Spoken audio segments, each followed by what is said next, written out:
discussions towards Hajj. And inshallah, in between, Sheikh will ask if anybody's got questions. So, Sheikh, tafaddal. Okay, inshallah. Assalamu alaikum wa rahmatullahi wa barakatuh. Subhanaka la ilma lana illa ma 'allamtana innaka antal alimul hakim. Rabbi shrah li sadri wa yassir li amri wahlul 'uqdatam min lisani yafqahu qawli. اللهم اجعله حجا مبرورا وسعيا مشكورا وذنبا مغفورا وعملا صالحا مقبولا وتجارة لن تبور يا نور يا نور يا عالم ما في الصدور أخرجنا يا الله من الظلمات إلى النور. Inshallah, we will continue with our discussion on the ahkam of Hajj. This is the most important, I must stress, of all your Hajj classes. You have orientation, you have people showing significance of places, but it is in the mahiyya, it is in the structure of the Hajj and the laws of the Hajj that we find our reward with Allah subhanahu wa ta'ala. And that is also due to an injunction from the Quran, وَلِلَّهِ عَلَى النَّاسِ حِجُّ الْبَيْتِ مَنِ اسْتَطَاعَ إِلَيْهِ سَبِيلًا. And Allah has made it incumbent on mankind to perform the Hajj solely for His purpose. The Nabi Muhammad sallallahu alayhi wasallam said in a hadith, خُذُوا عَنِّي مَنَاسِكَكُمْ. Take from me my manasik. So from the sayings of the hadith of the Prophet sallallahu alaihi wasallam, the ahkam of or the laws pertaining to Hajj has been extracted, and we have dealt with a few of them. I'd remind everybody, last week we said that Hajj is fard, or it is wajib, and according to all the madhab, it's al-fawr. It means that you have to perform that Hajj immediately from the time that you are able to perform the Hajj. If you don't, you are sinning. Imam Shafi has left the door open to say that even though you have, it is not absolutely necessary that you perform. It's better if you do perform it immediately. But if you have any other reason that you can delay it for, you are not sinning.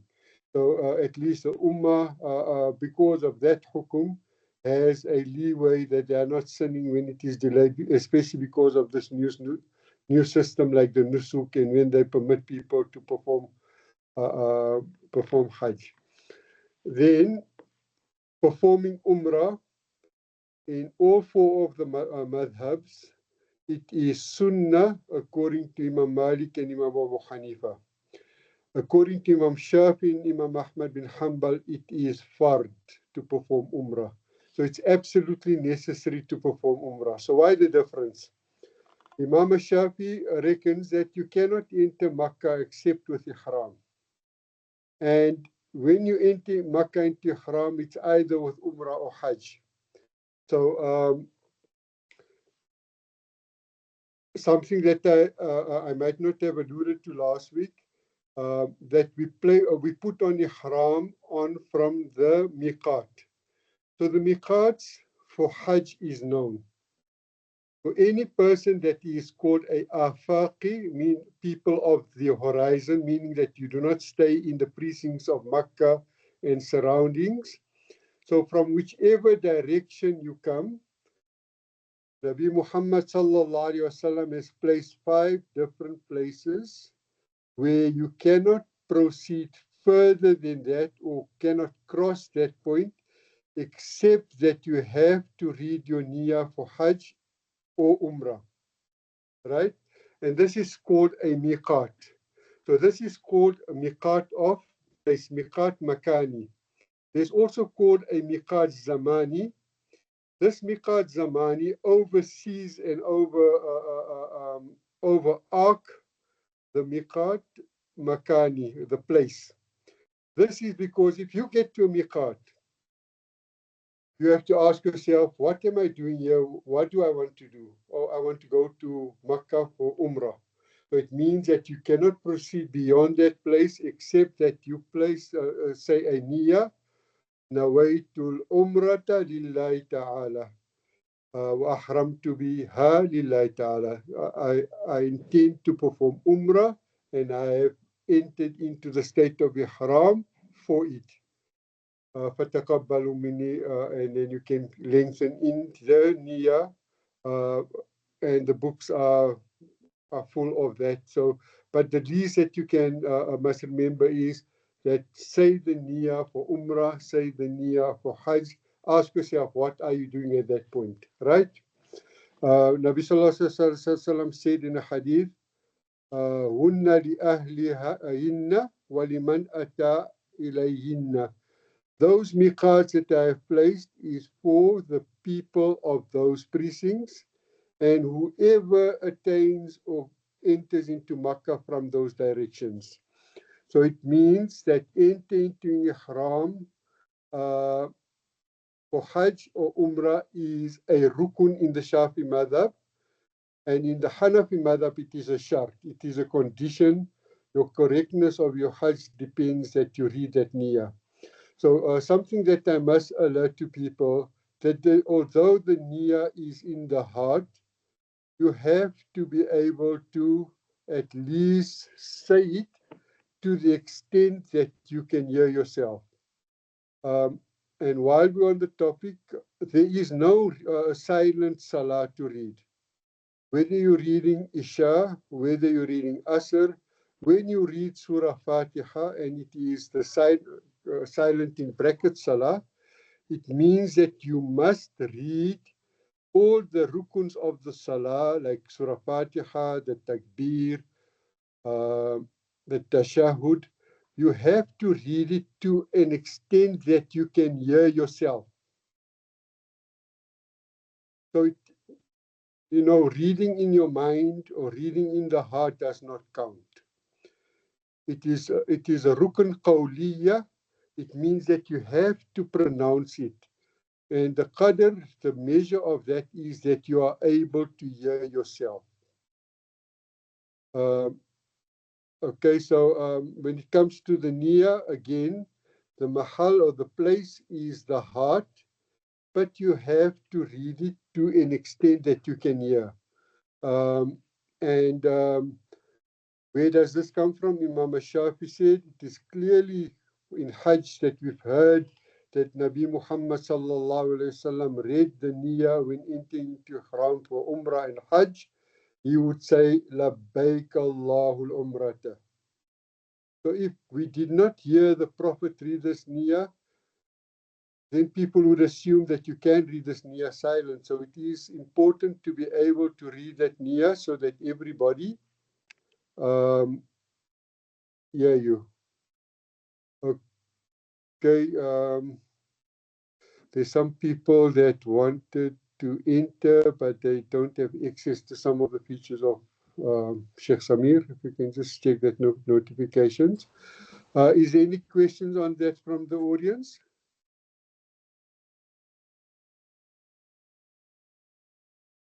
Okay.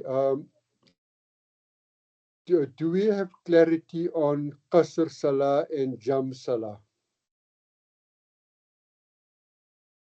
Okay, I'm just going to do briefly. In the Shafi madhab, or in the Hanafi madhab, it is not permitted to join the two salahs, right?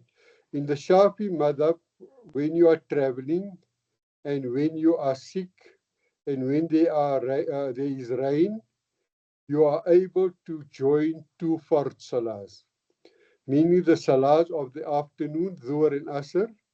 You can join both prayers. So it means, how do you join?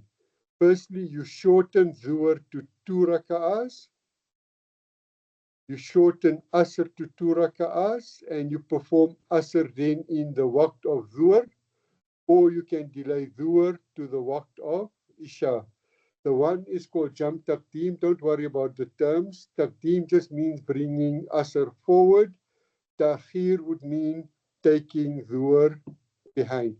This is important, remember, because when it comes to Arafah,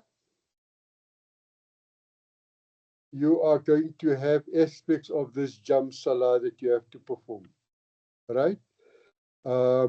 And then also, for those that are traveling, so it depends. So if you are traveling, you are permitted to join the salah for your convenience. If you know you are at an airport, you do not know where your next stop is going to be, then it is probably better to read the two salahs together. That is Dhuhr and Asr, and you are permitted to do Maghrib and Isha. Fajr cannot be joined with anybody.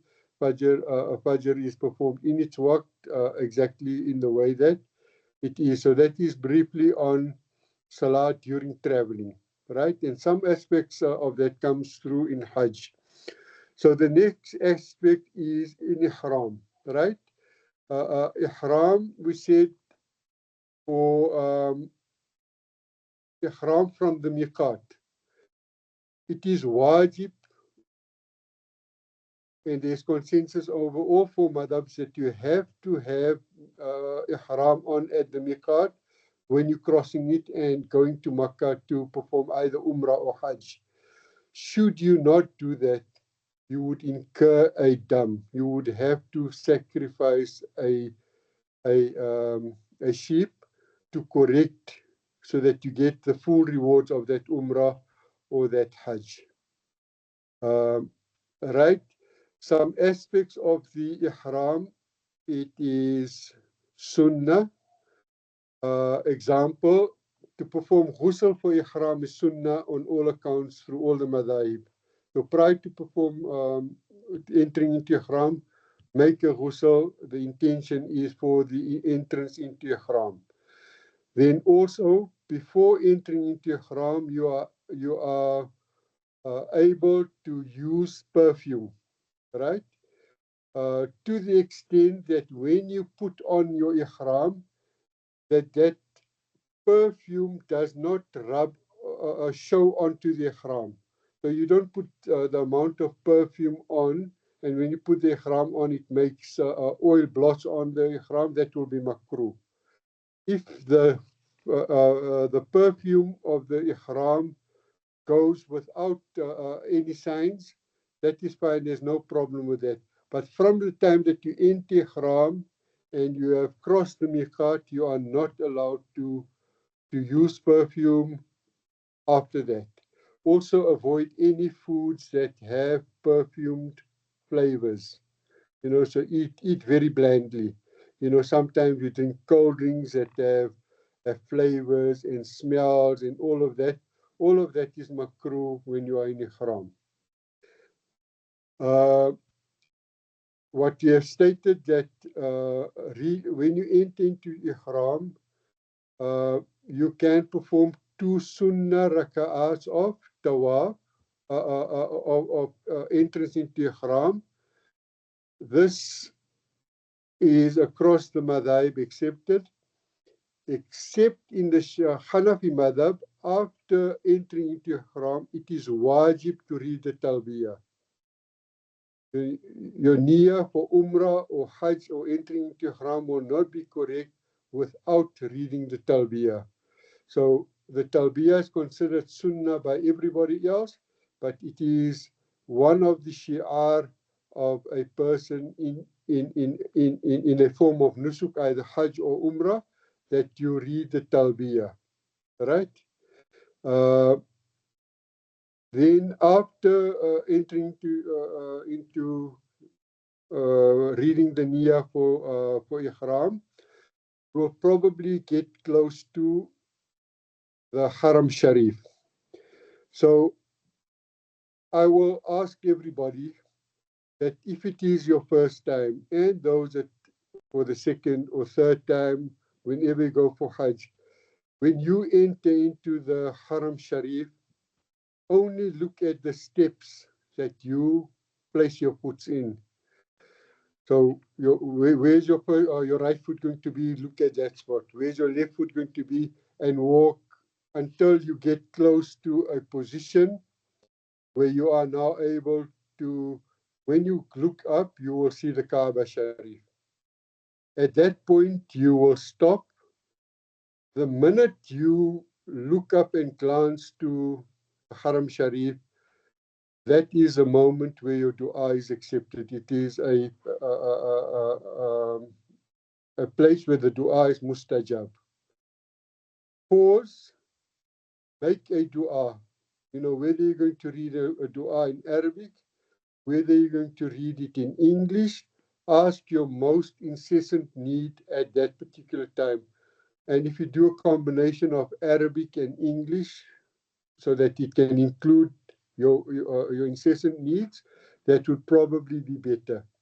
But don't miss that opportunity just to rush and go to the Hajar al-Aswad so that you can start your Umrah, because you would then miss the opportunity to look at the Kaaba, read that Allahumma anta salam wa minka salam wa alayka ya'ud salam wa hayna rabbana bisalam wa adkhilna jannata dar salam. You know, so that dua is accepted, inshallah. So then you will make your move towards the to be behind the Hajar al-Aswad. And there's two ways of determining if you are behind the Hajar al-Aswad. If you look towards your right on the building of the Kaaba, you'll see a green light.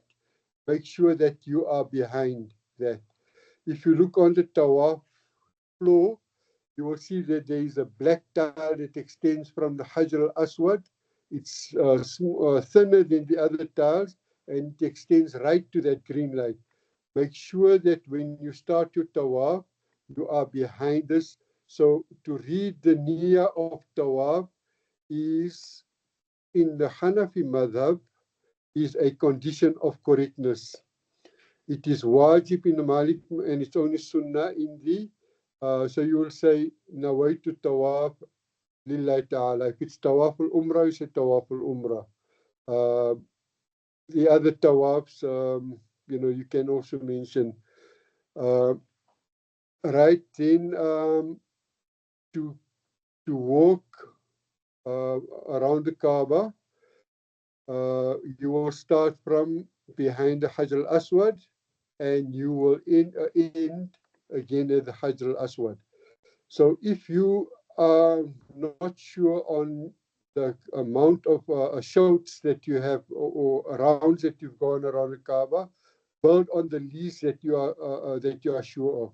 If you know that you have definitely made 3 shots, you're not sure if you made 4, then build it on the least one that you are sure of. All right? Because should you miss out one of those shots, and this is Tawaful Ifada, that means after Arafah, you would have missed your Hajj in the Shafi madhab, because it is a rukun of Hajj. Also in the Hanafi madhab, this tawaf, they call it tawafu ziyara in the Hanafi madhab. That is also a rukun. It is a pillar of Hajj by all of the madhaib. We're going further. When you perform this tawaf, make sure that you are inside the masjid. Do not make tawaf outside the masjid and say that the crowds are too much. It is a condition for correctness of tawaf that tawaf is inside the masjid.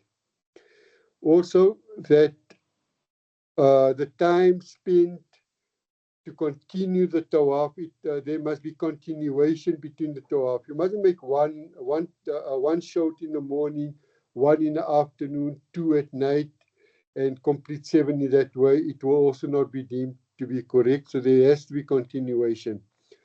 I cannot stress the next point on ihram is to ensure that your aura is covered during the tawaf. So for men, please, that the izar and the rida, especially the rida, make sure that it is always covered, especially when you sit down looking at the Kaaba, when you're crossing your legs, because it's so important, so easy to lift your legs and you expose your aura to the Kaaba. It is sinful to do that. And also, you don't want to your umrah to be, or your hajj or your tawaf to be nullified because of that.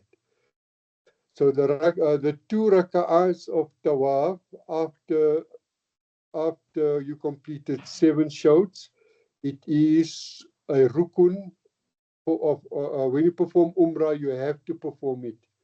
And that is either at the maqam, behind the maqam Ibrahim. If you cannot perform that 2 rak'ahs behind the maqam Ibrahim, the next best place to perform it is in the Hijr Ismail. I think that is virtually impossible these days. If you cannot perform it there, you can perform it anywhere in the Kaaba. Ideally, it is better to be on the side where the Kaaba door is, where the Multazam is, because you would ideally want to, after your tawaf, be facing the Multazam, be diagonally opposite the Multazam, because that dua at that particular place is also mustajab, so do not rush. Make sure that you ask whatever you have been mandated to ask Allah subhanahu wa ta'ala. People would have also asked you, ask for yourself first, and then ask for those that have asked on your behalf. And as we make dua for the Hujjaj, you make dua for us also, inshallah.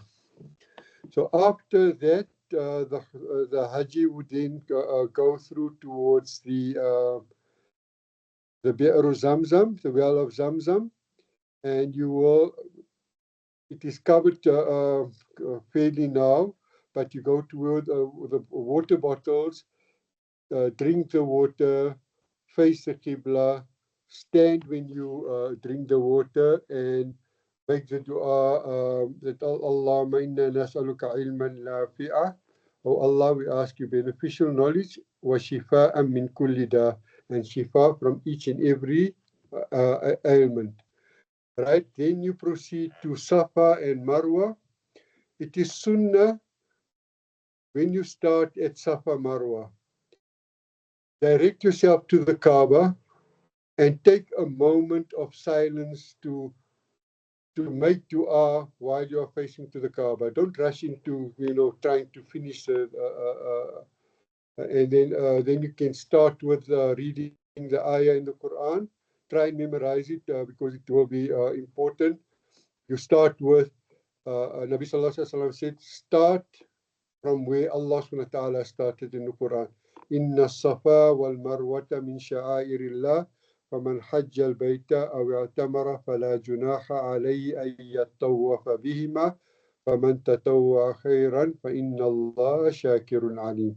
Okay, for those that don't know that, I'm sure there will be guides that will be repeating it for you.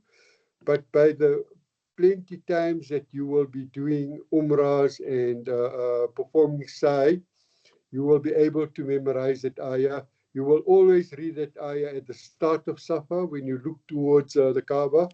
When you're at Marwa, you look again towards the Kaaba. And while you are performing the sa'i between Safa and Marwa, it is sunnah to look towards the Kaaba. Why? Because Sayyidina Hajira used to run between the 2 posts, and she would look to see if Nabi Ismail was safe, that he was not being attacked by. So it becomes a sunnah to, while you are performing tawaf, to glance from time to time towards the Kaaba, if you can see it, inshallah. So at the end of that, you will cut your hair. So this is performing an umrah. When you enter Makkah, you will then remain until the days of Hajj, and this is basically what the tamattu Hajj would be.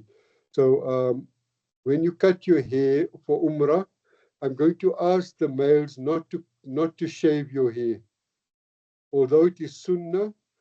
Allah subhanahu wa ta'ala says, "Muhalliqina ru'usakum wa muqassirina la takhafun." Those who shave their hair and those who shorten their hair, they do not have to fear. Both is mentioned in the Quran.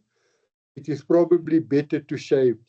But just remember, you are only 3 weeks there. I'm not sure how quick your hair grows. It would be better to sacrifice those hair and cut it for Hajj than to cut it in Umrah. So therefore, shorten your hair in Umrah for the males, and then if you have the opportunity, you can either shorten it again during the days of Hajj, or you can then shave it all off. So that you would have performed both sunnahs, to shorten the hair and to shave. Is there any questions from the floor?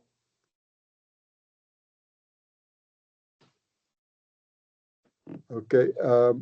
Right. So I will continue with the next. So you will be now staying in Mecca after performing this Umrah, and you will be waiting for the 5 days of Hajj. When does the 5 days of Hajj start? It's important to try and see when the first day of the Hijjah is. They will announce it. And after the 8th day, after Fajr, whoever is in the precincts of the Haram, if you want to perform Hajj, you have to don your ihram. You have to put on your ihram. Prior to that, do all the the cleaning up, cutting the hair, shaving, putting on perfume, and then after Fajr, have your clothes on, read your niyyah for Hajj, and then read your talbiyah. So it means from that time onwards, you will now be in ihram for Hajj. You will say, أحرمت بالحج لله تعالى فيسر لي فتقبلوا مني لله تعالى. Right, so those be one of the niyyahs that you would read, and immediately after the niyyah or after the sunnah salah, whichever you prefer, read the talbiyah, because the talbiyah will now be the sign that you are a haji, that you are busy with the a'mal of Hajj. So meaning that you have entered Makkah into ihram already, so there's no need to go make another tawaf. Only for those that are entering Makkah at that time and will only perform Hajj, it is sunnah for them to enter with tawaf al-qudum, which is a sunnah mu'akkada tawaf. And from there, all the Hujjaj will now direct themselves to Mina. Mina is about 9 kilometers away from Mecca. Although there are buses that are transporting people there, that will probably be the mode that you will be transported. Some of the Hujjaj do walk to their destinations in Mina. So this next day that you spend on Mina, I want you to write down Fajr, you would be in the Haram. Dhuhr, Maghrib, Asr, Dhuhr, Asr, Maghrib, Isha, you will be still in Mina. Fajr, after Fajr, it is Sunnah to then move towards Arafah. I must state that because of the crowds, many of the baits would be moving Hujjaj before Fajr already. So don't be alarmed that, where they say we're going midnight, we're going to go to Arafah. Don't insist to stay at Mina, because the staying at Mina is only Sunnah. So for those that will be staying for the 5 salahs in Mina, it is Sunnah to one of the sunnahs of Mina is to, after each and every salah, there is a khutbah given by scholars, which would inform the Hujjaj concerning the ahkams of Hajj, particularly what will be happening in the next few days, in the days of the Hajj, so that you are reminded that you are in the state of ihram, what is incumbent on you. Do not break the trees or plantations. do not harm animals, that won't harm you, even if it's insects. The other thing that I must stress that while you're in Makkah, there is no makruh time for making salah. So, for instance, if you need to perform qada salahs that you still are paying back, use all the time, even if it is after Asr. There is no makruh time in Makkah. So the only time that I would say be careful not to perform salah is exactly at sunrise, sunset.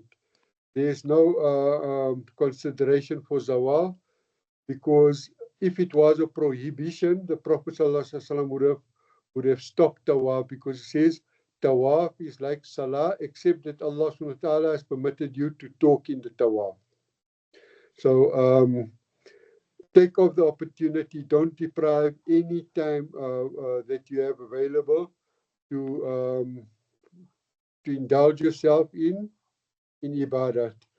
The next thing that we would then, after you would now find yourself on Arafah, right?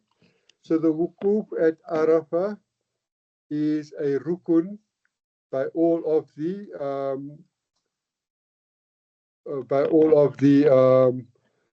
scholars, right, in all of the madhaib.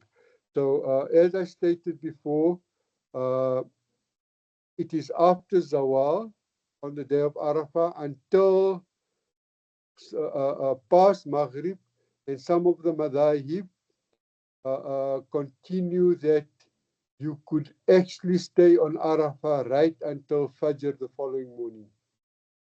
But be it as it may, in most of the madhabs, it will be after zawal and a portion of the night. A little bit, a portion can be an hour, can be 2 hours. It can be the time that you are moving off Arafah. Still regard that to be part of your wukuf, right? So the wukuf after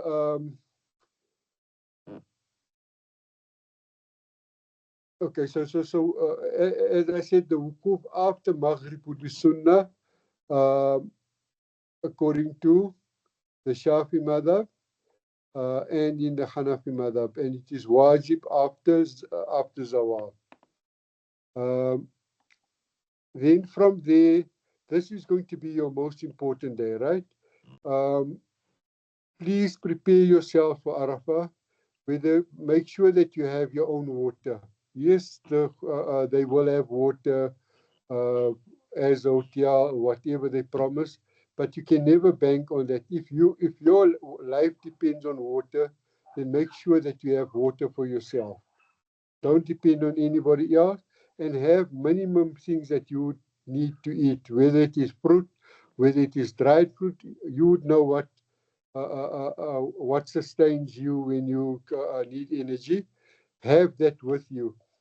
Do not indulge too much in the curries and the biryanis, because some people get sick on that day. Then you're going to have to run between doctors and pharmacists and getting things to where you want to be on your prime health and to maximize on your ibadat from the time of zawal right through to after Maghrib, inshallah. So that would be the most important program. Please compile a list, and I'm sure the Hajj operators read the kalima La ilaha illallah la sharika la lahu mulk wa lahu alhamdu yuhyi wa yumiitu wa ala kulli shay'in qadir. Put a target for yourself, whether it is 100, whether it is 1,000. When Nabi Sallallahu Alaihi Wasallam says the best that was revealed to me, for me and all of the Anbiya, is this kalima La ilaha illallah la sharika la, particularly on the day of Arafah, right? Also, condition yourself that you are able to expose yourself to the sun if your health permits it. Do not expose yourself to the sun if your health does not permit it. Then rather sit in the tent and make sure that your health is good so that you can perform your wukuf. If you cannot stand most of the time facing Qibla, then sit down and read your adhkar in a sitting position. Read your dua. And don't forget that even though when you're packing up and you're going to Muzdalifah, while you're traveling on that bus, you are still on Arafah. You're going to be a considerable time before you leave Arafah. So read, continue. Don't consider the dua that was made by the operators to be the final dua. You keep pleading until you leave the grounds of Arafah.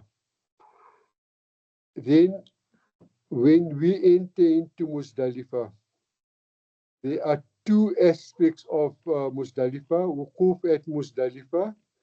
In the Shafi madhab, in the Hanafi madhab, it is mustahab. It is sunnah in the Shafi madhab and the Hanbal madhab. So the Shafi scholars permit the Hujjaj to leave after midnight. So after midnight is determined, if Fajr is 8 o'clock, Isha is 8 o'clock, and Fajr is, say, 4 o'clock, 9, 10, 11, 12, 1, 2, 3, 4, 8 hours. Then it means 8 plus 4 is 12. 12 o'clock would then be the half of the night. Look at those times for Isha, then you can work out what the exact time of midnight would be that you are permitted to leave in the second half of the night. And when you leave from the second half of the night, you are able to peel Jamratul Aqaba even before Fajr. In the Hanafi madhab, it is probably best to stay on Mina until after Fajr and then peel Jamratul Aqaba after Fajr. So on Mina, the sequence of events is pelting the Jamarat, then doing the sacrifice, and then cutting your hair after your sacrifice has been done. In the Hanafi madhab, it is wajib. You cannot interchange that. So just ensure if you follow the Hanafi madhab that you get direct information as to when your hadi is being slaughtered, so that you can cut your hair after that. If you belong to the Shafi madhab, you do not have to get confirmation for that, because whether you pelt or whether you slaughter or whether you cut your hair before, the sequence of that does not matter. The sequence is sunnah only. So the tartib between pelting, then slaughtering, and then shortening the hair, that is sunnah. That is probably the best to observe. But sometimes you find yourself in circumstances where you cannot follow the sequence absolutely. Then there's no problem whether the one is before the other. The Prophet ﷺ said, "If al-wala haraj." Somebody came and said, "Oh Prophet, can I slaughter before I pelt? Can I cut my hair before I slaughter?" The Prophet ﷺ, on all the questions asked to him, he said, "If al-wala haraj," do, and there is no harm. So from that, we in the Shafi madhab, we understand that there is no problem to if there is no sequence, although the sequence is sunnah, and it is probably better if you can. Right. So that will bring us up to, this is Yawmul Nahr. This is usually called in the Quran Yawmul Hajjul Akbar, the day of the great Hajj. Yawmul Hajj Akbar here means that for the Haji, it is the day that all the acts that is required from you is mostly concentrated on this day. It is probably best for you to try and do all of this in one day. So to pelt, to slaughter, cut your hair, go into Makkah, perform your Tawaf al-Ifadah, and perform your Sa'i after that. And then it is important in the Shafi madhab to ensure that you are back at Mina before Maghrib. If you are not in Mina before Maghrib, you are going to incur another penalty because staying in Mina now is no more sunnah like when you started your Hajj on the 8th of Dhul Hijjah. To mabit or stay over in Mina is wajib, right? Here we find that a lot of the Hajj operators and that are probably Ahnaf, some of them prefer to go back to Muzdalifah, to the Bayt, so they have some comforts to sleep in beds and stuff like that. But please, if you follow the Shafi madhab, do not follow the operators in that. Make sure that you remain in your tent with your mattress and try and exert yourself in ibadah, whether it is nafil salah, whether it is azkar of the morning and the evening, or whether it is dua.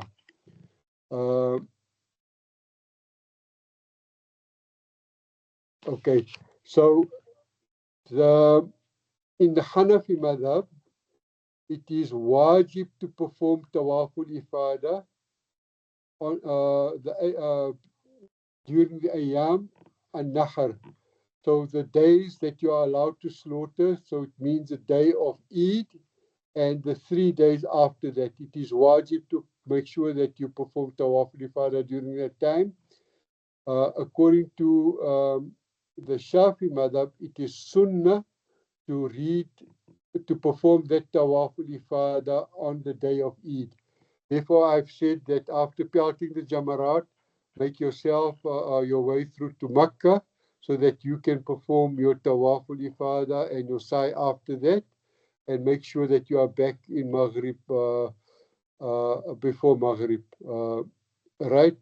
So it would mean that it is important to make sure that you perform this tawaf al-ifada. It's better to perform it on the day of Eid. If you are not able to perform it on the day of day, the first day of Tashriq, the second day of Tashriq, or the last day of Tashriq. Right. To pelt the 3 Jamarats the next days after, so when the Haji is back at Mina, there will be only the pelting of all 3 Jamarats that is necessary. This pelting of Jamarats is wajib, right? So it means that you have to pelt the Jamarats in sequence, Ula, Wusta, and Aqaba. So you start now the opposite side. When you came from Arafah, you went straight to Jamratul Aqaba to pelt. Now you're going to start on the opposite side, the small shaitan, the middle shaitan, and the large shaitan, that you will pelt in that sequence. For those that are really sick and are not able to do that, you can appoint somebody to perform on your behalf. That person has to read the niyyah of niyaba, meaning that you have been appointed to pelt on behalf of the person, and you have to read the person's name in the niyyah, that I am pelting on behalf of Mr. Khan, lillahi ta'ala. But you can only do that if you have done your own pelting. So it means you have to pelt Ula, Wusta, and Aqaba, and then you have to go back and pelt Ula, Wusta, and Aqaba. You can't stand and pelt for yourself and 7 for me, 7 for Mr. Khan, and go to the next one, 7 for me, 7 for Mr. Khan. That will not be jais and it will not be accepted. So a Haji that is wanting to help somebody, make sure that you pelt Ula, Wusta, and Aqaba, and then you go back to Ula. You pelt now on behalf of Mr. Khan lillahi ta'ala, and then you do Ula, Wusta, and Aqaba. That would be jais. And if he asks you to do it for 2 days or 3 days, so this is where the Quran says, فَمَنْ تَعَجَّلَ فِي يَوْمٍ فَلَا إِثْمَ عَلَيْهِ. Whoever decides to only stay at Mina for 2 days, there is no harm. وَمَنْ تَأَخَّرَ فَلَا إِثْمَ عَلَيْهِ. Whoever stays an additional day, the 3rd day, there is also no harm. لِمَنِ اتَّقَى. Allah subhanahu wa ta'ala says that your stay for 2 days or 3 days is dependent on your taqwa and your willingness and eagerness to do this solely for the purpose of Allah subhanahu wa ta'ala, for no other reason.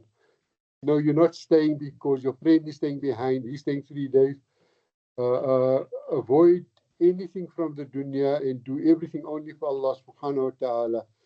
So when you have completed the pelting of the jamarat, the pelting of the jamarat is wajib. If you haven't pelted, if you haven't appointed somebody to pelt on your behalf for each and every day that you have not pelted, you will incur a dam. So that would be how can I say, necessary to make sure that that is done, inshallah. So to stay over at Mina is wajib in the Shafi madhab and the Hanbali madhab, and it is also in the Maliki madhab. It is only in the Hanafi madhab where the staying over at Mina is sunnah. So it means that this is where I have indicated that some of the operators go back to Muzdalifah so that they can sleep in comfort. Do not follow that. Once you have done this, all of your actions of Hajj has been completed. You will now wait until you have confirmation. After this, you're going to return back to your hotels either in Makkah or in Muzdalifah, Mina. And from there, you will then have your days that you will be flying out. So when you have that confirmation, make sure you have enough time to then perform your Tawaful Wida. The Tawaful Wida is wajib in both the Hanafi madhab and the Shafi madhab. Although the Tawaful Wida is not linked to the Hajj, it is linked to the fact that you are leaving Makkah. So even if you are just going for an Umrah and you want to come home, it is wajib to perform the Tawaful Wida. The Tawaful Wida is not part of the Hajj. The Hajj Amal ends with the stay over at Mina, and it is only a form of saying goodbye to Makkah and having the opportunity to look back at the haram over your right shoulder to say, oh Allah, do not make this my last act, my last meeting with your haram sharif, inshallah. And with that, we ask Allah subhanahu wa ta'ala that He makes it possible for you to go over and over, whether you're performing a sunnah hajj or whether you're performing a hajj on behalf of a deceased family member or somebody that has given you wasiyah. So that will conclude virtually all of the ahkam of Hajj. Where it is important to note that if something is wajib, do it correctly to the best of your ability. If something is sunnah, your Hajj does not depend on it, but take it that your Hajj will be fulfilled with more rewards if you do attain the sunnah, exactly how the Prophet ﷺ has advised his ummah to do. Khudhu anni manasikakum, take from me your devotional acts. Sheikh Samir. Assalamu alaikum. Sheikh, with your permission, if anybody's got any questions, look, I know our classes are normally on Wednesday night for 30 minutes, but these are all special classes simply because we prepare for Hajj, and the Hujjaj are going currently today So a lot of the people that are going with us for Hajj, it's on here as well. Sheikh will ask again to make dua. But please, if there's anybody who's got any questions while Sheikh is here, feel free to ask, or else we can conclude. So I'm leaving the floor open to everyone. I've got Ali Bhai on here, Ashraf Bhai is on here. I've got Roxana and family, it's on there. Any questions from you all?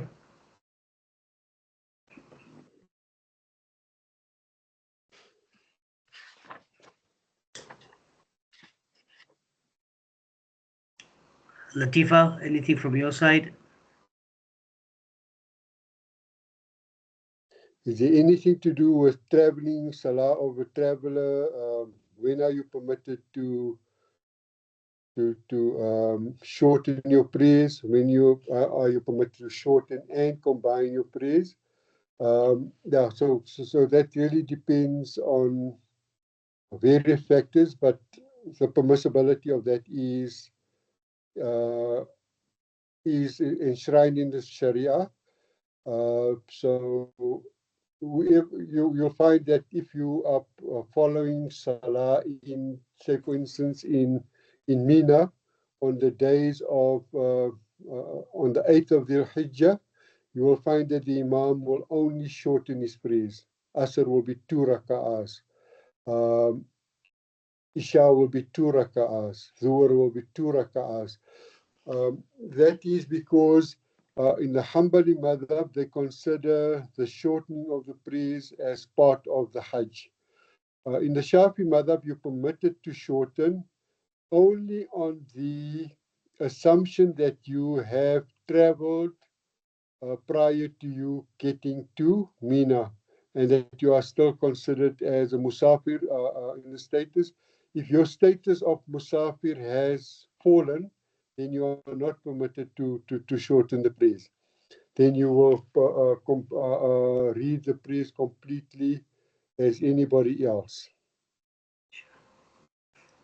Sheikh, I think there's no questions. If anybody does have any questions, feel free to send them to us on WhatsApp or even an email, and we'll get it answered, inshallah. And I'd like us to ask Sheikh to please make a special dua once again for the future Hujjaj, and Allah Pak accept your dua and everybody else's Ameen as well while we're making the dua. Sheikh. Inshallah, remember, there is no makruh time to perform salah in Makkah. So it means that in Makkah, the status of your salah is 100,000 times the status of your salah in any other masjid. So if you perform 2 rak'ahs tahiyatul masjid in Bosmont, if you perform it in the haram, it is worth 100,000 times. So don't put times out. Asr is makruh to perform salah because you will be denying yourself from the rewards of the haram, because the permissibility of that has been established throughout the centuries by scholars, in exactly the same way that in the Shafi madhab on Jumu'ah, there is no consideration for zawal.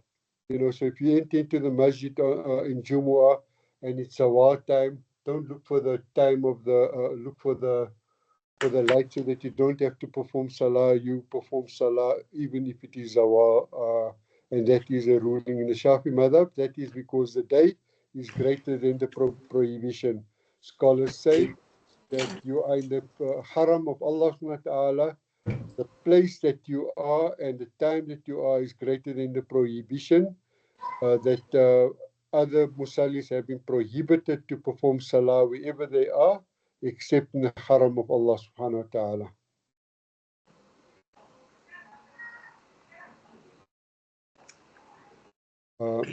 Another point that I would like to stress, if you do go to Medina, send our warmest and choicest salawat on our beloved Prophet Muhammad sallallahu alaihi wasallam.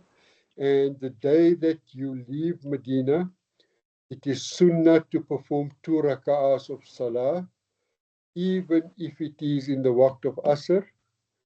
So if, for instance, if you're going to leave, you're going to send salawat on Nabi Muhammad sallallahu alaihi wasallam, and Asr is going to be your last salah, you are permitted to perform 2 sunnah raka'at for leaving Medina and asking Allah subhanahu wa ta'ala to make it possible for you to return to the haram of the Prophet sallallahu alaihi wasallam. Remember the place where the Qabr Sharif is, the earth that envelops the body of our beloved Prophet sallallahu alaihi wasallam is more holier than the Kaaba. It is the most holiest estate that you will find in Islam, and that is by consensus of all scholars.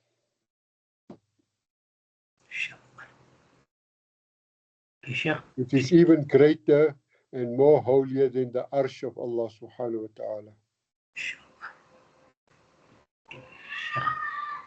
I will end up with a small story of one of Sheikh Yusuf's teachers. He was sitting in the Rauda and teaching, and one of the Bedouins came into the Rauda. He took his stick and he hit against the door of the Prophet ﷺ, and he screamed on the top of his voice, Ya Muhammad, I came to send salawat on you. But the students found it to be very strange. How can this man come and scream at the Prophet ﷺ? His teacher Ahmad al-Qushashi said to them, do not think bad of him. That is the measure of his knowledge. If he is sincere, Allah subhanahu wa ta'ala will grant him Jannah by the qadr of his intention, inshallah.